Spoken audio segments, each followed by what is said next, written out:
샬롬 샬롬 샬롬 샬롬. 하나님 사랑합니다. 여러분 좋아하는 사람들 계시록 7장 말씀이죠.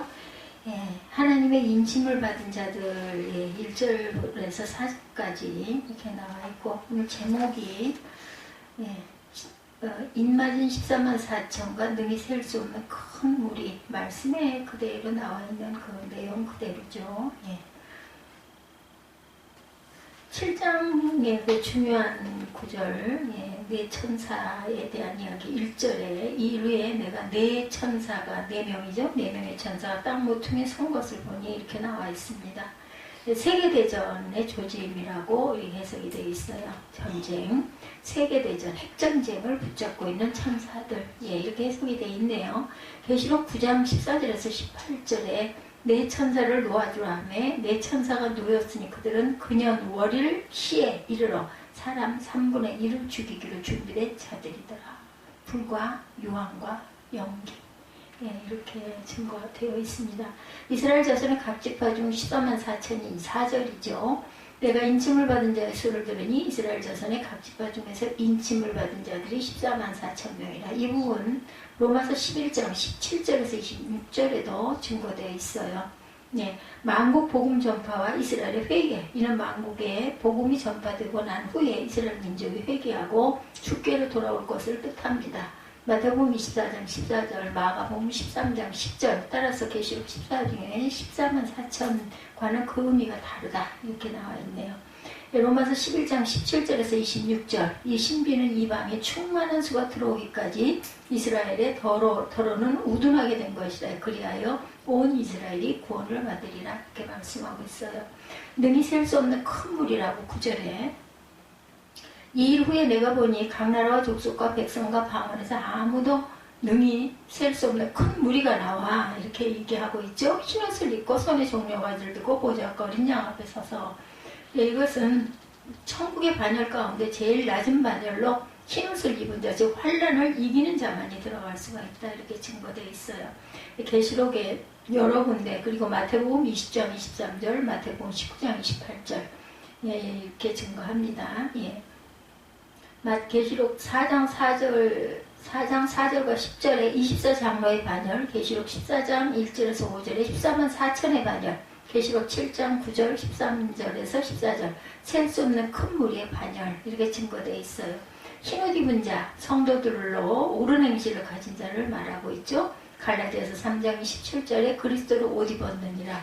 이사야 61장 10절에 구원의 옷과 공의의 겉옷, 흰옷이에요. 의의 겉옷은 무엇일까? 계시록 19장 8절에 빛나고 깨끗한 세마포, 옳은 행실은 소금과 빛이죠. 더러워질 수 있으므로 씻어 희게 해야 한다. 계시록 7장 14절에 어린 양의 피에 그것을 씻어 희게 하였느니라. 계시록 20장 14절에 두루마기를 빠는 자, 어디서 왔느냐? 13절에 보면 장로 중 하나가 응답하여 나에게 이르되 흰옷 입은 자들이 누구며 어디서 왔느냐 하죠. 사도 요한이 내 주여 당신이십니다. 14절에 이렇게 얘기하고 있습니다. 장로는 큰 환란에서 나오는 자들인데 어린 양의 피에 그것을 씻어 희게 하였느니라. 14절에 이렇게 말씀하죠. 내가 말하기를, 누구예요? 내 주여 당신이 아시오니라 하니 그가 나에게 이르되 이는 큰 혼란에서 나오는 자들인데 어린 양의 피에 옷을 씻어 희게 하였느니라. 어린 양의 피에 옷을 씻어 희게 하였다. 계시록 20장 14절로 자기 두루마리를 빠른 자들은 복이 있다 얘기하고 있습니다. 계시록 19장 14절에 13절에도 그가 피 뿌린 옷을 입었다, 이렇게 얘기하죠. 요한복음 15장 3절에도 너희는 내가 일러준 말로 이미 깨끗하여졌다 얘기해요. 그래서 요한계시록 7장 내용이 우리가 함께 전체적으로 잠깐 살펴봤습니다. 바람을 붙잡아 두셨다. 1절에 보면 이렇게 말씀하고 있죠. 바람을 붙잡아 바람으로 하여금 땅이나 바다에나 각종 나무에 불지 못하게 하더라 얘기하죠.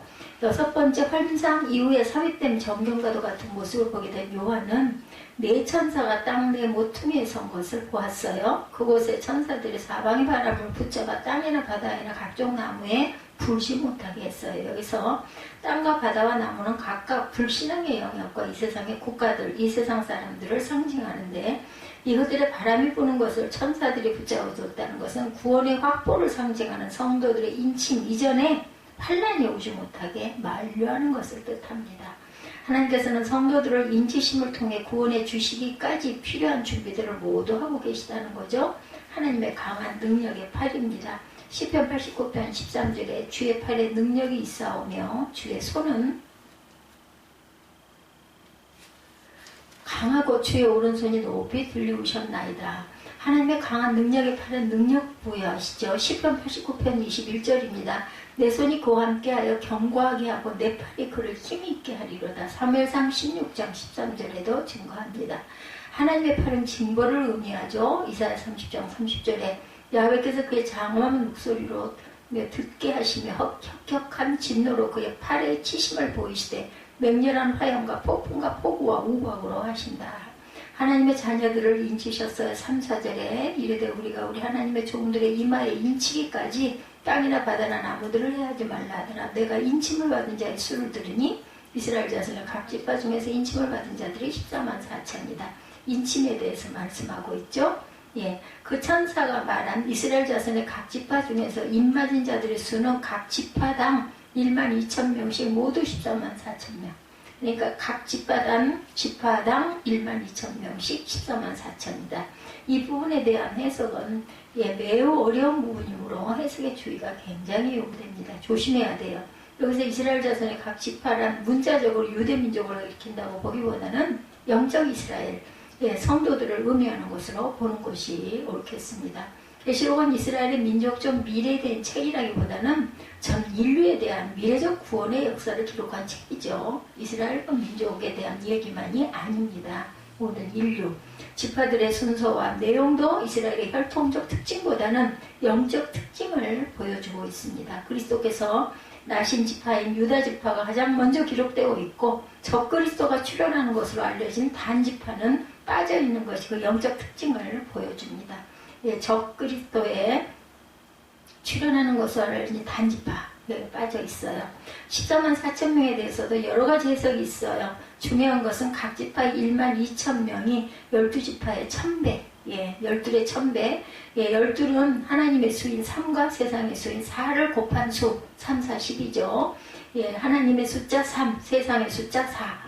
10의 3승인 1000은 완전을 의미하는 만수라는 사실이 강조되어 있습니다. 10의 3승인 1000은 완전을 의미하는 만수라는 사실. 그러니 이 수는 하나님의 수와 세상의 수의 연합인 12를 기본으로 하고 10이란 만수로 증식시킨 것이니까 하나님께서 구원하실 수 있는 최대한의 충만한 수를 의미한다. 근데 상징적인 숫자예요. 14만 4천이라는 게 꼭 14만 4천 명만 구원받는 게 아니라 상징적인 숫자다. 이게 아마 맞을 겁니다. 하나님께서는 그의 자녀들을 충분히 구원할 만큼 구원하실 것이다. 그들은 영적 이스라엘을 이루게 될 것이다. 생각해봐도 우리가 그냥 생각해봐도 그렇죠. 무슨 14만 4천 명만 구원을 받아. 아니죠. 상징적인 숫자입니다.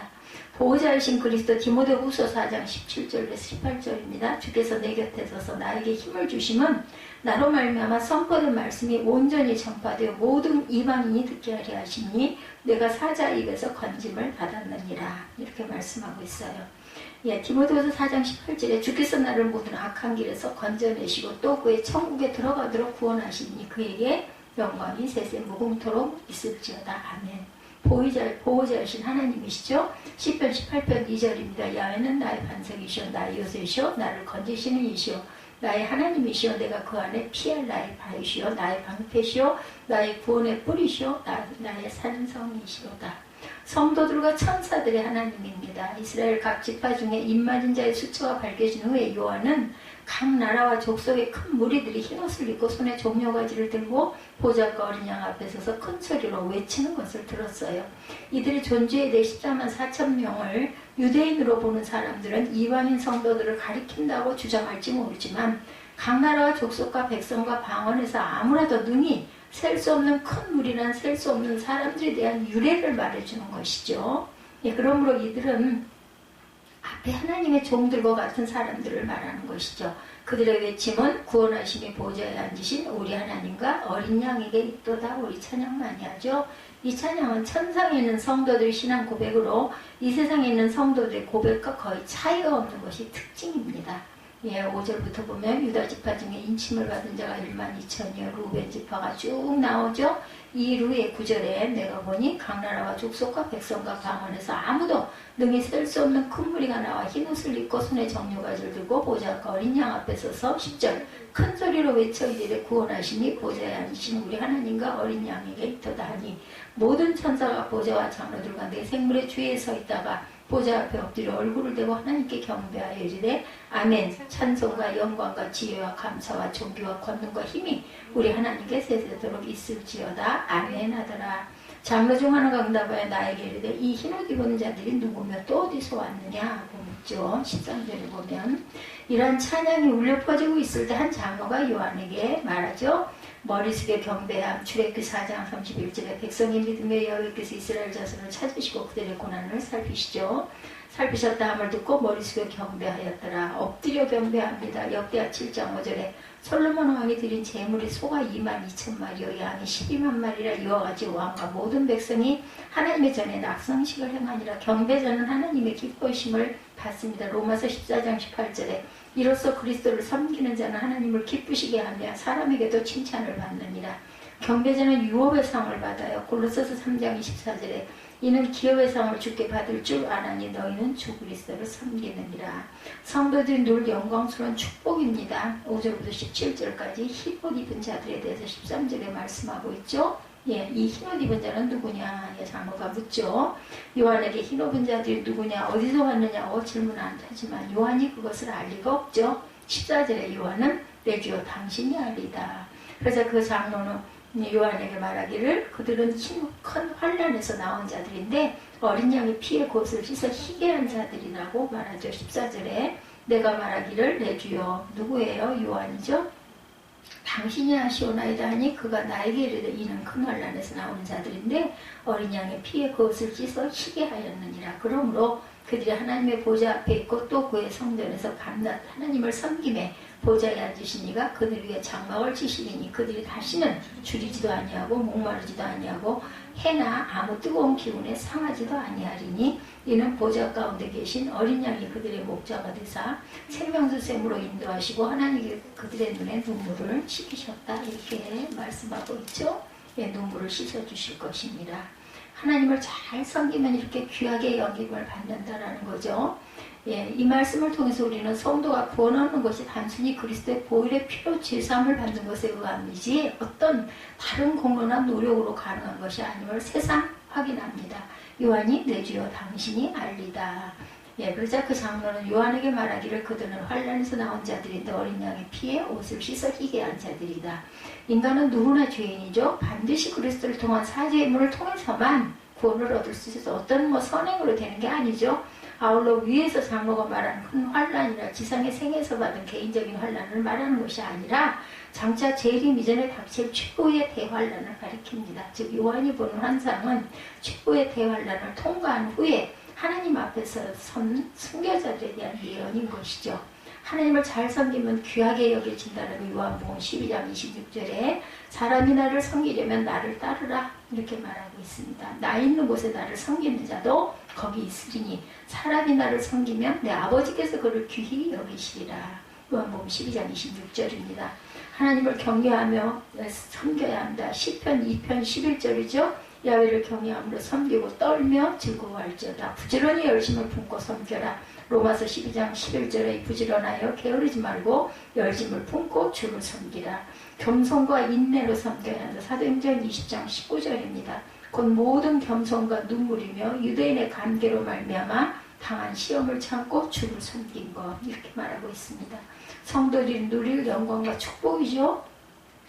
최후의 환란을 통과하는 성도들이 누리게 될 축복에 대해서 요한은 보고 있어요. 16, 7절에 마병의 수는 16, 7절 7장 16, 7절 그들이 다시는 줄이지도 아니하며 목마르지도 아니하고 해나 아무 뜨거운 기운에 상하지도 아니하리니 이는 보좌 가운데 계신 어린 양이 그들의 목자가 되사 생명수샘으로 인도하시고 하나님께서 그들의 눈에 눈물을 씻어주신다 말하죠. 그 모든 성도들이 하나님의 보좌 앞에 있고 성전에서 밤낮 하나님을 섬기고 보좌에 앉으시니까 그들 위에 장막을 치시는 것으로 표현이 되죠. 이 표현은 다름 아니라 성도들이 하나님과 늘 함께 있을 것임을 말해줍니다. 하나님의 영광이 흘러나와 구원받은 성도들의 머리 위에 두루 퍼지는 영원한 영광과 축복에 참여하게 되는 것.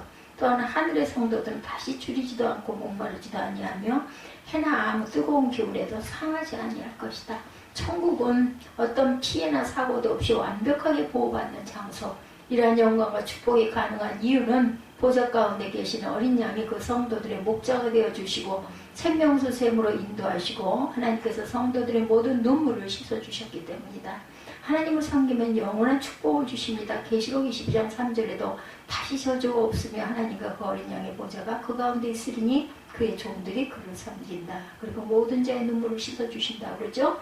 하나님을 섬기면 유업을 주십니다. 골로새서 3장 24절에 이는 기업의 상을 주께 받을 줄 아나니 너희는 주 그리스도를 섬기느니라. 하나님을 섬기면 칭찬을 하십니다. 로마서 14장 18절에 이로써 그리스도를 섬기는 자는 하나님을 기쁘시게 하며 사람에게도 칭찬을 받느니라. 이렇게 증거합니다.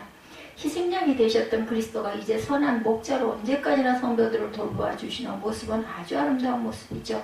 천국은 그렇게 그리스도와 함께 거할 수 있는 축복과 영광이 넘치는 곳이다. 우리도 그리스도를 우리의 구원주로 받아들이기만 하면 모든 하나님의 구원에 참여하여 구원 얻은 자들이 누리는 천국의 축복을 향유할 수 있을 것이다. 그래서 에베소서 7장은 아름다운 천국 묘사를 보면서 우리들의 삶은 더욱 감격에 사로잡힌 삶이 되어야 할 것이다.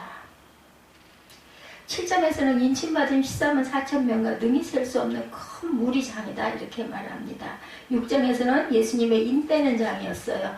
복음시대 시작과 복음 핍박시대 또 마지막 지구촌 말세까지의 말씀을 나누었는데 하나님의 관심사는 복음 받게 하려고 기근, 지진, 전염병, 전쟁 등으로 사람들의 마음을 낮추고 깨닫게 하시고 인간의 존재 이유인 참 본질을 깨닫지 못하고 비본질에 매여 육적 가치로만 살지 말고 복음을 믿고 영적 가치관으로 살아 영혼 구원을 받게 하려고 온갖 환경, 사건을 허락하시는 것이다.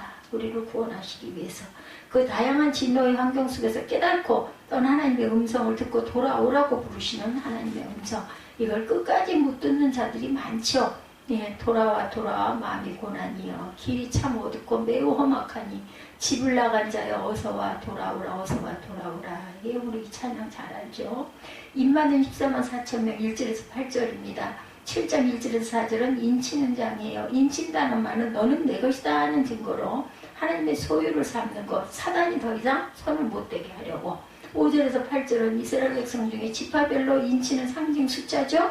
9절에서 11절은 이방인들의 구원과 천국에서의 모습이 기록되어 있어요. 하나님이 미리 예고편으로 보여주신 것이죠. 땅의 사방의 바람 7장 1절에 이힐 후에 내가 내 천사가 땅 모퉁이에 선 것을 보니 땅의 사방의 바람을 붙잡아 바람으로 하여금 땅이나 바다에나 각종 나무에 불지 못하게 하더라. 내 천사가 땅 내 모퉁이에 선 것을 보니 7년 대환란 즉 지구촌 종말을 붙잡고 있다라는 거예요. 땅의 사방의 바람을 붙잡아 바람으로 하여금 땅이나 바다나 각종 나무에 불지 못하게 하더라. 바람은 진노, 재앙, 말세바람입니다. 큰 환란, 불지 못하게 붙잡고 있었다. 이것은 2, 3절에 하나님의 택한 백성들의 이마에 인치는 천사를 시켜서 인치기까지 붙잡고 있는 것이에요. 입맞으시기를 주의 이름으로 축원합니다. 그래서 그걸 먼저 맞아야죠. 안 그러면 뭐 한다고요? 우리가 순교함으로 구원을 받는다고. 예레미야 49장 36절에 37절에 루하흐 알죠? 숨, 바람, 영토와 백성을 보호하는 천사들이 있고 바람 붙잡는 곳과 바람 불게 하는 것은 그 지역 백성들에게 하나님이 진노하사 심판하실 때 영을 불게 하신다. 바람을 불게 하셔요. 다니엘 7장 2절에도 하늘의 뇌바람이라고 나타나 있습니다. 하나님의 영적 세계의 비밀입니다. 계시록 19장 14절에 하나님이 말세에 세상 심판을 위하여 예비한 천사들 즉 심판천사, 재앙천사들을 붙잡고 계시다가 때가 되면 놓아져 버립니다. 하나님은 결박할 권세도 있고 결박을 풀어줄 권세도 당연히 있죠. 계시록 16장 16절입니다. 새 영, 사단의 영, 세상 미혹의 영, 악의 영. 하나님은 영물체인 천사도 쓰시고 악령인 사탄도 쓰시며 합당하게 사용하심을 알아야 합니다. 그렇죠? 사단도 이용하세요. 그죠? 예, 계시록 7장 2절에 인치는 천사, 7절에 땅과 바다를 해롭게 할 권세받은 네 천사가 있다 이렇게 얘기하죠. 계시록 9장 14절에 유브라데에 결박한 네 천사 이렇게 말하고 있습니다. 2절과 3절에 인칠 천사와 선포된 말씀이죠. 또 봄에 다른 천사가 살아계신 하나님의 인을 가지고 이는 5장에 인봉한 책을 하늘 위에나 땅에 아무도 그 인을 떼게 합당한 사람이 없어요. 누가? 예수 그리스도밖에 안 계시죠. 그러므로 3절에 인치기까지 예, 이렇게 말하고 있죠. 예, 7장 3절 예, 이르되 우리가 우리 하나님의 종들의 이마에 인치기까지 땅이나 바다나 나무들을 해하지 말라 하더라. 누가 인을 채워? 예수 그리스도가. 해하지 말라는 말은 천사가 성도의 이마에 인치면 마귀가 다시는 지옥 백성으로 빼앗아갈 수가 없기 때문에 인을 치는 거죠. 즉 하나님의 완전한 소유가 되는 것입니다. 추워요?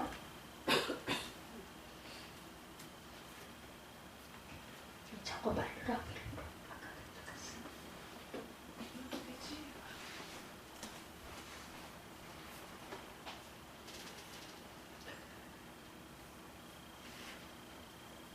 인치기까지 해하지 말라는 말은 천사가 성도의 이마에 인치면 마귀가 다시는 지옥 백성으로 빼앗아갈 수 없기 때문에 말세는 타락한 천사 사단이 자기가 무적행에 들어가게 할 때가 얼마 안 남은 것을 알고 종횡무진 발악을 하는 때이기 때문에 하나님이 한 발 빠르게 인치는 작업을 하신다라는 거죠.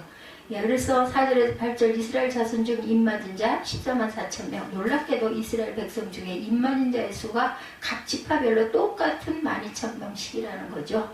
이 숫자가 실제냐 상징이냐 성경은 몇 군데 상징으로 풀어야 할 것이 있습니다. 이것을 실제 숫자로 푼 자들마다 다 이단이 되어 있거나 이단자들에게 빠져버렸다라는 거. 그러니까 우리는 뭐 누가 무슨 말을 해서 듣는 게 아니라 딱 보면 아주 14만 4천 명이죠. 그래서 상징이죠. 어떻게 14만 4천 명만 구원을 하겠어? 그냥 이렇게 해석이 되잖아요. 근데 여기 보니까 그렇게 14만 4천으로 주장하는 사람들은 모두 다 사단에 빠진 자들이라고 나와 있네요. 저 이거 몰랐었어요. 그게 맞는 거죠. 그렇기 때문에 하나님이 영으로 우리에게 알고 깨닫게 해주시는 부분, 성경은 그래서 읽을 때 하나님께서 그러한 그 은혜를 주시죠. 실제와 다른 그런 성경에 상징들이 이렇게 많이 있습니다. 어느 면에는 성경의 60%는 영적 상징적 언어로 기록되어 있죠. 그래서 성경 해석이 어렵습니다. 누가? 영이신 하나님이 깨닫게 해주셔요. 물론 뭐 신학적인 서적이나 이런 것도 많이 보면 언제 다 보고 있냐고.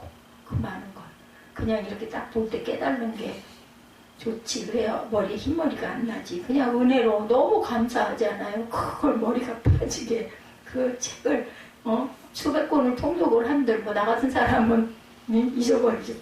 읽으면서 끝에 가면 뭘 읽었지? 잊어버리는데 뭐 물론 그릇마다 다르죠. 또 그걸 즐기는 사람도 있으니까요. 조목조목 들어가지고 그걸 갖다 들이대면서 뭐 이렇게 잘났다고 저는 아주 싫습니다. 이스라엘 사람이 공부하면 그 순간은 알지 누구는 모르나? 근데 잊어버리는 게 문제지. 그 은혜도 하나님이 주셨거든. 잊어버리는 것도. 잊어버려 또 볼 거니? 아니야. 한 번 보고 안 잊어버리면 성경 다시는 안 보게? 다 들어와 있으니까 머릿속에? 들어와 있으면 뭐라나? 행함이 없는데. 이스라엘 사람들은 로마 전 세계를 흩어져 살고 있습니다. 이스라엘은 1945년에 독립해서 우리나라하고 참 닮은 게 많아요. 그죠? 예, 1945년 독립. 그러나 지금까지도 유태계 미국인, 유태계 소련인, 유태계 영국인 등 온 나라에 흩어져 살고 있죠. 그리고 아주 뛰어난 아주 머리가 그렇게 좋다고 그러죠. 그게 다 성경을 어렸을 때 통독을 해서 그렇대요, 애기들이. 그래서 우리 아이들도 좀 통독을 시키려고 그랬더니, 그죠? 몇 프로 삐져나갔어요. 그러므로 1900년 이상을 흩어져 살면서 자기들이 어느 지파에 소속되어 있는지도 몰라요. 예수님이 2015년 전에 이 땅에 오셨죠. 몇 명의 제자들을 부르셨는가? 12제자죠. 사실은 많은 제자들 가운데 특별히 12명의 제자를 세우신 거죠. 그리고 또한 그것도 12지파가 또, 내려오죠. 어린 양 앞에서 능히 셀 수 없는 희석 입은 큰 무리의 찬양과 경배 9절에서 17절이죠. 이후에 내가 보니 각 나라와 족속과 백성과 방언에서 아무라도 능히 셀 수 없는 큰 무리가 나와 흰옷을 입고 손에 종려가지를 들고 보좌과 어린 양 앞에 서서 10절에 큰 소리로 외쳐 이르되 구원하심이 보좌에 앉으신 우리 하나님과 어린 양에게 있도다 하니 이들이 과연 누구인가? 이스라엘 백성인가? 이방인인가? 확실한 것은 이들이 이스라엘 백성이 아니라 이방인들이란 몇 가지 힌트가 있습니다. 13, 4절에 보자. 장로 중 하나가 응답하여 나에게 이르되 이 힘을 입은 자들이 누구며 또 어디서 왔느냐 하잖아요. 그죠? 내가 말하기를 내 주여 당신이 하시나이다 하니 그가 나에게 이르되 이는 큰 환난에서 나오는 자들인데 어린 양의 피에 그것을 희게 하였느니라. 보혈에 우리가 부속받은 자들, 그죠? 이방인이죠. 능히 셀 수 없는 큰 무리의 세 가지 특징, 이들의 신분, 구절의 각 나라와 족속과 백성과 방언, 이방인들을 지칭하는 말이죠. 이들이 천국에서 14만 4천 명의 이스라엘 백성들을 지파별로 인친 사건 후에 갑자기 능히 셀 수 없는 큰 무리가 나옵니다. 이들의 환경, 14절 하반절에 이는 큰 환란에서 나온 자들인데 이들은 적그리스도 출현 후에 마지막 대환란 때 끝까지 큰 환란 속에 믿음을 지킨 자들로 예수 그리스도가 재림하실 때 공중으로 휴거하는 이방인들입니다. 네, 우리들이에요. 이들의 영적 상태 14절 이하에 어린 양의 피에 옷을 희게 하였느니라. 그동안 제대로 믿지 못한 죄를 철저히 회개하고 마태복음 25장의 10처녀 비유 중 슬기로운 5처녀들처럼 기름 등불 예비하고 예수님 맞을 준비를 한 이방인들이다. 이방의 백성 가운데 들어오는 충만한 숫자라고 하죠. 로마서 11장 25절에 형제들이 너희가 스스로 지혜 있다 하면서 이 신비를 너희가 모르기를 내가 원하지 아니하노니 이 신비는 이방인의 충만한 수가 들어오기까지 이스라엘의 더러는 우둔하게 된 것이라. 그러니까 이방인의 충만한 수 저거 안 껐어요? 죽었어. 이방인의 충만한 수가 들어오기까지 이스라엘의 더러는 우둔하게 된 것이라. 아무라도 능히 셀 수 없는 큰 물이 큰 환란에서 나오는 자들이죠. 이것은 말세에 구원받을 이방인의 숫자로 생각이 됩니다. 흰옷을 입었다 14절 하반절에 어린 양의 피의 옷을 씻어 희게 하였느니라. 이 말이 중요하죠. 성경 몇 곳을 봅니다. 다니엘 12장 10절 많은 사람이 연단을 받아 스스로 정결하게 하며 희게 할 것이나 악한 사람은 악을 행하리니 악한 자는 아무것도 깨달지 못하되 오직 지혜 있는 자는 깨달으리라. 요한일서 1장 7절에 그가 빛 가운데 계신 것 같이 우리도 빛 가운데 행하면 우리가 서로 사귐이 있고 그 아들 예수의 피가 우리를 모든 죄에서 깨끗하게 하실 것이요. 그렇게 말하죠. 예. 다니엘 10장 10절에도 아까 많은 사람이 연단을 받아 스스로 정결하게 하며 희게 할 것이나 악한 사람은 악을 행하리니 악한 자는 아무것도 깨달지 못하되 오직 지혜 있는 자 뭐예요? 정결하게 희게 한 사람들이 지혜 있는 자들이죠. 그리고 요한일서 1장 7절에도 그가 빛 가운데 계신 것 같이 우리도 빛 가운데 행하면 우리가 서로 사귐이 있고 그 아들 예수의 피가 우리를 모든 죄에서 깨끗하게 하실 것이요. 그리고 9절 하반절에 종려가지를 들고 세상을 이기고 승리 함성으로 불러 주님을 찬양하는 무리들이 있죠. 예, 9절 하반절에 보좌과 어린 양 앞에 서서 큰 환난을 이기고 승리하고 나온 자들은 부끄러운 구원받은 자들과는 구별이 됩니다. 10절에 큰 무리의 큰 찬양, 큰 소리로 외쳐 이르되 그 찬양의 내용이 나오죠. 구원하심이 보좌에 앉으시는 우리 찬양 많이 하죠. 우리 하나님과 어린 양에게 있도다. 구원하심이 보좌에 앉으신 우리 하나님과 어린 양에게 있도다. 11절에 천국에 있는 모든 천사의 찬양, 모든 천사가 보좌와 장로들과 내 생물의 주위에 섰다가 보좌 주변을 둘러 만만의 천사들이 보좌 앞에 엎드려 얼굴을 대고 하나님께 경배하여 가르되 이렇게 얘기하죠. 12절의 경배와 찬양 내용 아멘. 찬송과 영광과 지혜와 감사와 존귀와 능력과 힘이 우리 하나님께 세세토록 있을지어다. 아멘 하더라. 이 찬양을 머릿속에 마음속으로 찬양을 해보니 그죠? 그래서 이렇게 반복을 해서 찬양을 작곡을 한 거예요. 13절에 장로가 질문하죠. 예, 이 흰옷 입은 자들이 누구며 어디서 왔느냐. 14절에 요한이 사도 요한이 대답합니다. 내 주여 당신이 알리다 하니 주에 계시는 깨어있어 보좌 앞에 있는 자만 안다라는 거죠. 깨어있어 보좌 앞에 있는 자만 안다. 14절 장로가 다시 대답합니다. 이는 큰 환란에서 나오는 자들인데 어린 양의 피에 그것을 씻어 희게 하였느니라. 말세에 살 길은 회개, 우리의 소망은 예수의 피로 회개하여 죄 용서받는 것이죠. 죄인이 구원을 받는 것은 오직 예수의 피 보혈밖에 없습니다. 보혈을 샘에 자기 행실의 옷과 영의 옷을 빨아 깨끗하게 씻김을 받아야 하겠다. 우리는 온전히 믿고 온전히 인침을 받아야 합니다. 나의 신앙과 나의 삶이 인침을 받은 거룩한 삶인가 세속과 유혹에 찌든 꼬질꼬질한 삶인가 잘 가늠해 봐야죠. 그러므로 그들이 자기의 죄악된 삶을 뉘우치고 회개했기 때문에 삶이 하나님 앞에 합당했기 때문에 인침을 받았기 때문에 성령으로 거듭났기 때문에 온전히 구원받아 하나님의 보좌 앞에 올라오게 되죠. 이제 영원히 지옥 가지 않고 천국에서 하나님을 섬기며 영생 천국을 누리게 되었다라는 거죠. 우리 찬양 많이 하죠. 보혈을 지나 주님의 품으로. 예, 보혈이 꼭 있어야 합니다. 주님이 날 위해 흘려주신 보혈의 공로로 내가 구원받게 되었어요. 보혈로 생활의 옷을 빨아 입어야죠. 영의 옷을 빨아 온전히 성령으로 거듭나시기 바랍니다. 롬8 18입니다.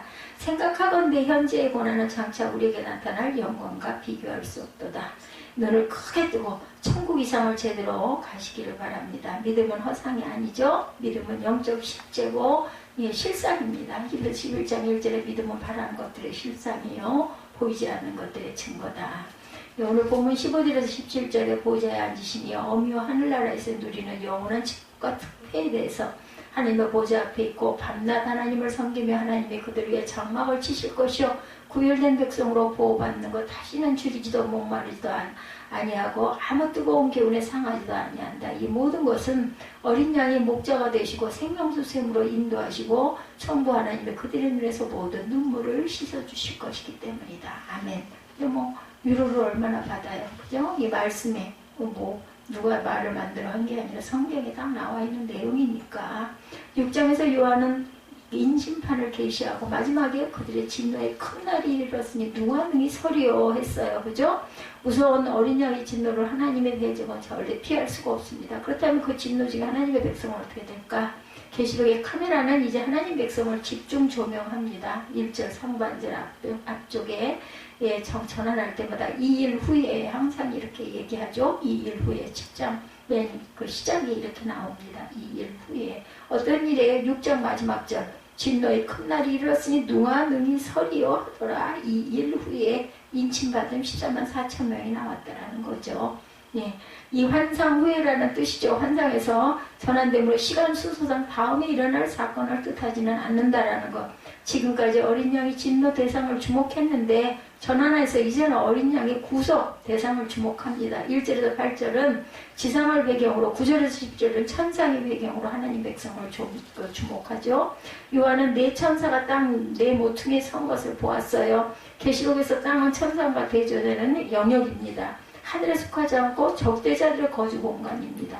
네 천사는 사방에 바람을 붙잡아 바람으로 하여금 땅이나 바다에는 각종 나무에 불지 못하게 막고 서 있었다. 1절이죠. 이들은 땅과 바다를 해롭게 할 권세를 얻은 심판 집행자입니다. 2절 후반절에 요한은 다른 천사 하나가 살아계신 하나님의 인을 가지고 해덮는 데서부터 올라오는 장면을 본 거예요. 2절에 보니까 내가 또 봄에 다른 천사가 살아계신 하나님의 인을 가지고 해돋는 데서부터 올라와서 땅과 바다를 해롭게 할 권세를 받은 네 천사를 향하여 큰 소리로 외쳐 이르되 우리가 우리 하나님의 종들의 이마에 인치기까지 땅이나 바다나 나무들을 해하지 말라 하더라. 내가 인침을 받은 자의 수를 정히 이스라엘 자손의 각 지파 중에서 인침받는 자의 14만 4천이다. 그 천사는 네 천사의 심판 집행을 제안하며 외친 거죠. 우리가 우리 하나님의 종들의 이마에 인치기까지 땅이나 바다나 나무나 해하지 말아라. 이는 편지 내용을 감출 때뿐 아니라 소유권을 표시할 때도 꽝 찍죠. 인 찍는다 그러죠. 하나님의 인을 맞았다면 이 땅에 있어서 하늘에 속한 사람입니다. 예, 영적인 인을 맞았죠. 이마의 표는 대제사장 이마의 성결 표식과 에스겔 환상을 반영합니다. 출애굽기 28장 36절, 에스겔 9장 4절에서 6절입니다. 이마는 매우 잘 보이는 신체 부위여서 그죠? 우리 이마의 표시는 공개적인 신앙 고백 역할을 합니다. 우리 이마가 깨끗한 사람 저는 참 아주 부럽더라고요. 아주 깨끗해 보이죠? 빤빤한 사람들. 하나님은 그분 소유를 별도로 구별해서 어린 양의 진노로부터 보호하셨어요. 성도가 언제 이 땅 백성과 확실히 구별될까? 그리스도의 대속사역을 믿는 순간부터 구별이 됩니다. 그리스도의 대속을 믿는 순간에 영생을 얻은 사람, 사망에서 생명으로 옮겨진 사람이 된다는 거 요한복음 5장 24절입니다. 구원의 복음을 믿는 순간에 하나님의 종이 되고 성령으로 인치심을 받죠. 에베소 1장 13절에. 그러니 이마에 인치는 사건은 재림 직전에 있을 특별한 징조가 아니라는 거예요. 예수께서 성취하신 구속을 적용하는 성령께서 재림의 날까지 반복하실 사역이다. 우리가 믿는 순간 인침을 받은 거예요. 예, 그게 변함이 없어야 되죠. 변질이 안 돼야 합니다. 성령께서 내주하시는 성도라면 누구나 이미 이마에 임받은 사람이다. 고린도후서 1장 21, 2절입니다. 예, 나중에 찾아보세요. 요한은 이스라엘 자손의 각 지파 중에 임받은 자들의 수를 들었어요. 14만 4천. 유대인 구원자 총수를 뜻할 수 없죠. 당연히 이 목록에 아브라함과 이삭과 야곱이 제외되어 있습니다.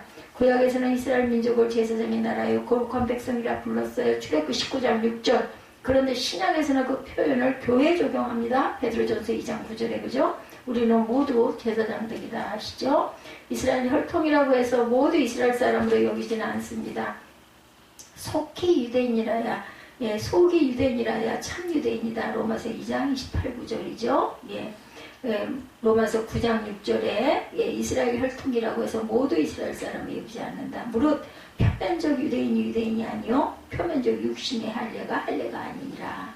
예, 로마서 2장 29절입니다. 오직 이면적 유대인이 유대인이며 할례는 마음에 할지니 영에 있고 율법조물에 있지 아니하는 것이라. 그 칭찬이 사람에게서가 아니요 하나님에게서니라. 교회를 하나님의 이스라엘이라 부릅니다. 그렇죠? 갈라디아서 6장 16절에 그러니 14만 4천은 어린 양이 진노의 큰 날에 능히 설 진정한 이스라엘 곧 아직 땅에 있는 교회를 상징합니다. 1차적으로는 성전 파괴 전에 환란을 피한 성도도 포함됩니다. 천사는 지파마다 1만 2천 명씩 선택해서 인을 쳤어요. 5절에서 8절이죠. 군대를 조직하거나 기업을 분배하려는 개수가 아니고 레위 지파를 포함한 이유는 분명하지만 예, 그 민수기 1장, 여호수아 13장에서 19장까지의 그 내용에 단지파를 뺀 이유는 불분명하다 이렇게 나타나 있어요. 이게 그 아까 제가 그 읽을 때 단지파를 뺀 이유는 그 천국의 사람들이 아니라 그 지옥에 구원받지 못한 자들의 그 지파다 해가지고 뺐다 이렇게 나와 있습니다. 유다 지파는 어린 양이 나타나는 지파라 성경이 아마 아까 그 여기서 설명을 제가 본 것 같아요. 예, 단지파를 뺀 이유. 빨랑 쳐지면 얼른 안 나오는 게 문제예요. 그죠? 예. 아까 분명히 제가 보고 그대로 읽어드렸습니다. 불분명한 점은 불분명하다고 말해야 오류를 막죠. 불분명한 것들보다 분명한 사실에 우리가 주목해야 우리가 유익합니다. 유다 지파는 어린 양이 태어난 지파라 가장 먼저 언급하죠. 다른 지파의 나열 순서가 뒤죽박집인 이유도 또한 불분명하다. 알 수가 없어요. 예, 교회를 이스라엘 12지파의 이름으로 분류한 것은 언약을 계승했다는 의미겠지만 왜 하필 14만 4천 명인지 또한 불분명합니다. 분명한 사실은 지파 중에라는 표현이 13번 반복되어 있다는 것. 입맞은 자들은 선택을 받았어요. 왜 선택되었는지는 알려주지 않지만 그러나 선택이 하나님의 주권에 달렸다는 사실, 하나님만 확정적으로 선택자의 수요를 아신다는 사실만큼은 분명합니다. 그 숫자를 우리가 어떻게 다 알겠습니까? 하나님만 아시죠. 그죠? 예, 요엘은 누구든지 야훼 이름을 부르는 자는 구원을 얻는다. 요엘서 2장 32절이죠. 예수님은 끝까지 견디는 자가 구원을 얻을 것이다. 마태복음 24장 13절이니까 그러니까 뭐예요? 끝까지 견디는 자, 어떤 능력을 받아도 예, 절대로 움직이지 않고 요동치 않는 자가 구원을 받는다. 그러면 그런 능력이 있겠죠. 그 흔들림이 있지 않겠습니까? 그러니까 이렇게 말씀하고 있죠. 아무것도 흔들릴 게 없으면 이 말씀을 왜 이렇게 강조를 하겠습니까? 그러니 우리 세상 풍파 그 환난과 고통이 와도 우리가 절대로 흔들리지 않는 자들, 세상이 감당치 못할 자들입니다. 야훼 이름을 부르거나 끝까지 견딘 인간의 행위가 구원을 획득하게 하는 것은 아니고 성령으로 인침을 받은 자는 야훼 이름을 부르는 견디는 반응을 나타낸다. 인침을 받았기 때문에 예, 우리는 생각해보면 어휴 무서워서 그걸 어떻게 했는데 성령께서 힘주시면 합니다. 그 마음 내가 하는 게 아니죠. 전도란 인받은 자를 찾는 그 수고입니다. 인을 찍어주는 작업이 아니라는 거 찾아내는 거죠. 예, 그래서 전도를 하면은 따라 나와서 예배를 드리고 또 예배를 드렸던 사람도 돌아가는 사람이 있는가 하면은 그 자리에 머무는 사람들이 있는 거죠. 그럼 우리는 알 수가 없어요. 전해야 하는 거고 우리가 최대한 친절하게 예, 보듬어서 예, 보호해서 잘 인도해 줘야 되죠. 하나님은 인치신 자들을 어린 양의 진노에서 보호하십니다. 전쟁터에서도 버림받은 젖먹이 엄마 품의 젖먹이의 상황은 다르죠. 그죠? 하나님은 인치신 자들을 엄마 품의 젖먹이보다 철저히 보호하신다라는 거. 버림받은 그 아이를 누가 지키겠어요? 예, 엄마 품에 있는 아이들이 지킴을 받죠.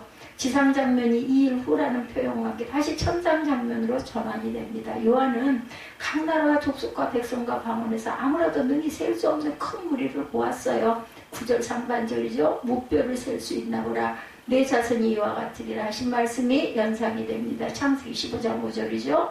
하나님의 약속이 온전히 성취된 모습입니다. 하나님은 구원받은 자의 수요를 정확히 아시겠지만 요한에게는 셀 수 없는 무리죠. 천상장면은 하나님의 언약이 성취 완료된 사실을 보여줍니다. 창세기 13장 16절이죠. 역대상 27장 23절입니다. 27장 23절에 이스라엘 사람이 20세 이하의 수요는 다윗이 조사하지 아니하였으니 이는 여호와께서 전에 말씀하시기를 이스라엘 사람은 하늘의 별같이 많게 하리라 하셨습니다. 오죽이나 많아서 아예 다윗이 조사하지 않았다라고 나타나 있습니다. 하나님의 언약이 구속사를 통해 성취 완료된 결과 그분의 나라가 영광스러운 자태를 드러냅니다. 이 영광의 나라는 다양한 출신의 무리로 구성되어 있습니다. 그리스도에 속한 자는 누구든지 아브라함의 자손이요 약속대로 유업을 입을 자 갈라디아서 3장 29절입니다. 셀 수 없는 무리는 흰옷을 입고 손에 종려가지를 들고 보좌과 어린 양 앞에 섰어요. 이들은 승리를 상징하는 흰옷을 입습니다. 지상에 입맞은 자들이 아직 전투 중인 교회라면 천상의 능히 셀 수 없는 무리는 이미 승리한 교회입니다. 관점이 지상이냐 천상이냐에 따라 한 교회의 정체성이 달라 보이는 거죠. 교회는 사투는 투사인 동시에 이미 승리자입니다. 싸우는 투사인 동시에 이미 승리자다. 승자의 함성은 뭐예요? 구원하시니 보좌에 앉으신 우리 하나님과 어린 양에게 있도다. 아멘. 교회도 그들의 행위만 보면 심판받아 마땅합니다. 오직 어린 양의 행위에 근거해서 구원을 얻을 뿐입니다. 우리가 온전해서 구원 얻는 자가 어디 있겠어요? 하나님의 은혜로 구원을 받는 거죠. 교회가 뭐 자랑스럽게 막 간증을 할 수는 없지만 오직 창조주 하나님과 구속주 어린 양을 찬양할 수 있을 뿐이다. 보좌와 장로들과 내 생물 주위에 섰던 모든 천사가 교회의 찬양에 호응하죠. 보좌 앞에 엎드려 얼굴을 대고 하나님께 경배하며 아멘으로 하라. 아멘과 할렐루야를 열심히 하시기 바랍니다. 온 교회가 아멘이라는 이 단어는 세계어예요. 세계어예요. 할렐루야도 세계어. 어느 곳에 가도 그 소리는 알아듣는다고 하죠. 할렐루야 아멘. 온 교회가 이들과 똑같이 고백할 수밖에 없습니다. 구원과 관련해 찬송이 우리 하나님께만 있고 영광도 우리 하나님께만 있다. 구속의 지혜도 우리 하나님께만 있고 감사도 하나님께만 있습니다. 구원자로서의 존귀가 우리 하나님께 있고 능력과 힘도 우리 하나님께만 있죠. 오직 우리 하나님께 세세토록 아멘. 11절이죠. 예, 24장로 중에 하나가 요한에게 흰옷 입은 자들이 누구며 어디서 왔느냐. 13절에 요한은 그들의 신무가 주시나 알지 못해요. 내 주여 당신이 아시나이다. 지상의 교회는 산통처럼 반복되는 환란을 겪습니다. 요한복음 16장 33절, 사도행전 14장 22절, 서아시아 7교회에서도 확인했듯이 경건하게 살리는 교회일수록 큰 환란을 겪는다라는 것. 디모데후서 3장 12절입니다. 천상교회는 이렇게 큰 환란에서 나오는 회원들로 구성이 됩니다. 현재 분사형 나오고 있는 새 회원들이 환란에서 나와 천상교회에 계속 등록하는 모습을 묘사합니다. 이들은 어린 양의 피에 그 옷을 씻어 희게 한 사람들이다. 14절 후반절이죠. 피에 옷을 씻으면 붉게 물들 텐데 도리어 희게 돼요. 희게 예수의 피에 씻으면. 이들의 승리가 오직 어린 양의 피로 말미암다는 사실을 상징한 것이지요. 교회가 죄를 짓고 큰 환란을 통과해서 천상의 무리에 참여하는 유일한 원인이 어린 양의 보혈이라는 것. 구속받은 공동체에서 자연스럽게 우러나는 행위, 그것은 그러므로 15절 앞부분에 보면 그들이 하나님의 보좌 앞에 있고 도구의 성전에서 밤낮 하나님을 섬기네. 실제의 천상에는 성전도 밤도 없어요. 21장 22절 25절에 증거됩니다. 끊임없는 경배. 보좌에 앉으신 이는 어떻게 응대해요? 그들 위해 장막을 지신다. 15절 후반절에 에스겔의 환상을 반영한 표현입니다. 에스겔 37장 26절에서 28절입니다. 하나님은 광야에서는 성막으로, 가나안에서는 성전으로 자기 백성과 늘 함께 하시죠. 구속의 성취를 시작하실 때 육신으로 함께 하셨어요. 그죠? 요한복음 1장 14절에 구속 성취 완료와 함께 영원히 함께 하신다라고 말씀합니다. 나는 그들의 하나님이 되고 그들은 내 백성이 되리라고 말씀하시죠. 반복적으로 말씀하십니다. 그렇기 때문에 언약이 최종 완성될 때 교회는 어떤 복을 누려요? 저희가 다시 줄이지도 아니하며 목마르지도 아니하고 해나 뜨거운 기운에 상하지도 아니할 것이다. 이사야가 예언했던 언약의 복을 우리는 누립시다. 이사야 4장 5절 6절 49장 10절입니다. 전쟁과 기근과 짐승과 전염병의 언약을 저주를 받은 6장의 대적들과 대조가 되죠. 이는 보좌 가운데 계신 어린 양이 저희의 목자가 되사 생명수샘으로 인도하시고 하나님께서 저희 눈에서 모든 눈물을 씻어주실 것입니다. 마지막 절이죠. 이건 역시 에스겔의 환상과 이사야의 예언에 기록된 언약의 복을 누리는 똑같은 말입니다. 에스겔 34장 23절, 이사야 25장 8절. 예수 믿는다는 이유로 궁핍하게 살고 환난을 겪고 흘렸던 모든 눈물을 하나님께서 씻어주실 것이다. 성도들에게 재림 직전에 징조에 관한 지식은 필수가 아닙니다. 그러나 항상 깨어서 재림을 예비하는 착하고 충성스러운 종의 자세가 필수라는 것. 우상 숭배자는 예측할 수 없는 미래의 화를 피하는 데 신앙에 초점을 둡니다. 화를 피하려고 정성을 다해 비는 그런 복을 얻기 바라는 마음으로 덧붙인 것이 바로 우상신앙이라는 거 조심해야 합니다. 이거. 그러나 이마에 하나님의 인을 받은 성도는 어린 양의 진노를 두려워하거나 피하려고 애쓰자. 우리 생명을 내놓으면 돼요. 죽으면 죽으리라. 에스더의 그 이름의 뜻처럼 그런 마음 가지면 무서울 게 없습니다. 어떻게 하든 상관이 없어요. 저도 언제는 남은 게 배짱만 남아가지고 가진 게 없어도 하나님께서 죽이시겠어? 하나님께서 굶기시겠어? 이렇게 생각이 그냥 입에서 그냥 나와요. 아무런 능력도 없으면서 몸은 이 지경이 돼가지고도 하나님이 굶기시겠어? 하나님이 죽이시겠어? 내가 해야 할 일이 끝날 때까지는 보호하시겠지. 이런 마음이 듭니다. 그런데도 하나님의 철저한 보호와 최후 승리를 신뢰하고 우리는 늘 감사하죠. 영광스러운 구원에 감격하며 찬양하는 삶을 살아갑시다. 이 땅에 살지라도 채울 수 없는 큰 무리 중에 속한 우리의 정체성, 그것을 정말 귀하게 여기고 굳건하게 붙들고 나아가시기를 주님의 이름으로 축복합니다.